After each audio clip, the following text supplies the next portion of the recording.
اہل سنت بڑی دلیری نہ حضور دا میلاد منا. کس نال؟ اینج گھٹ گھٹ کے نہیں، اینج کر کے. یہ تہاڈی سستیاں دی وجہ تو میلاد شریف تے جلوس تے فائرنگ ہوئی. اینج بھی کدی ہویا یارا؟ میلاد جلوس وچ ہوندا کیویں؟ حضور آ گئے. مولا یا صلی وسلم دائما ابدا. السلام علیکم ورحمۃ اللہ وبرکاتہ. بابا جی، آپ کے جانے کے بعد علامہ حافظ سعد حسین رضوی کے کاندھوں پر بہت بوجھ آن پڑا. تحریک لبیک پاکستان کی پارٹی کا، ان کے کارکنوں کا، انتھک ذمہ داریوں کا. بابا جی، آپ کے جانے کے بعد آپ کے لختے جگر کو جیل کی صحبتیں بھگتنا پڑی، لوگوں کے تانے سننا پڑے، ایک بہت عرصہ تکلیف جھیلنی پڑی. بابا جی، میں جس سعد حسین رضوی کو جانتا ہوں وہ سعد حسین رضوی تو بہت دلیر تھا آج کی نسبت. آج جب میں نے ان کے انٹرویو کو دیکھا تو مجھے یقین نہیں آیا یہ وہی سعد حسین رضوی ہے جو بڑا نڈر، بہادر، دلیر. آج والا سعد حسین رضوی تو جیسے ایک بوجھ تلے دب گیا ہے کہ میں کس راستے کی طرف جاؤں، میں کس طرح اس وزن کو اٹھاؤں. ایک طرف میرے نبی کی ناموس، میرے نبی کی عزت، میرے نبی کی آمد کی خوشی، میرے دین کو تخت پہ لانے کا وزن کہ میں نے یہ کرنا ہے، میں نے اس بات کو پورا کرنا ہے. میرے والد محترم مجھ پر ایک وزن ڈال کر گئے، نہیں بیٹا اپنے منصب سے پیچھے نہیں ہٹنا.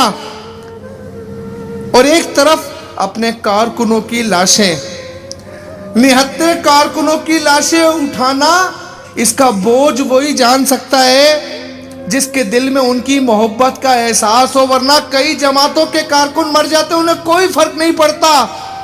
لیکن آج کا سعد حسین رضوی ٹوٹا ہوا، بکھرا ہوا محسوس ہوا، جو خود سے باتیں کرنے والا کہ میں کس طرف جاؤں. بابا میں کس طرف جاؤں کہ جہاں پر میری ریاست کے اندر مجھے گولیاں ماری جاتی ہیں، جہاں پر میرے کارکنوں کو شہید کیا جاتا ہے، جہاں پر میں جس ملک کے اندر نہ تو میں قانون کو آواز دے سکتا ہوں اور نہ ہی کسی کے ہاتھ میں اپنا لہو جا کر تلاش کر سکتا ہوں. بابا جی، آج سعد حسین رضوی وہ نہیں تھا جو فیض آباد میں شیلوں کو مقابلہ، گولیوں کو مقابلہ کر رہا تھا. بابا جی، آج ایک ٹوٹا ہوا سعد حسین رضوی تھا جو اپنے کارکنوں کو گھائل دیکھ کر تکلیف میں اپنے آپ کو یہ سوچ رہا تھا، اپنی سوچوں میں گھرا ہوا تھا کہ میں کس طرف جاؤں.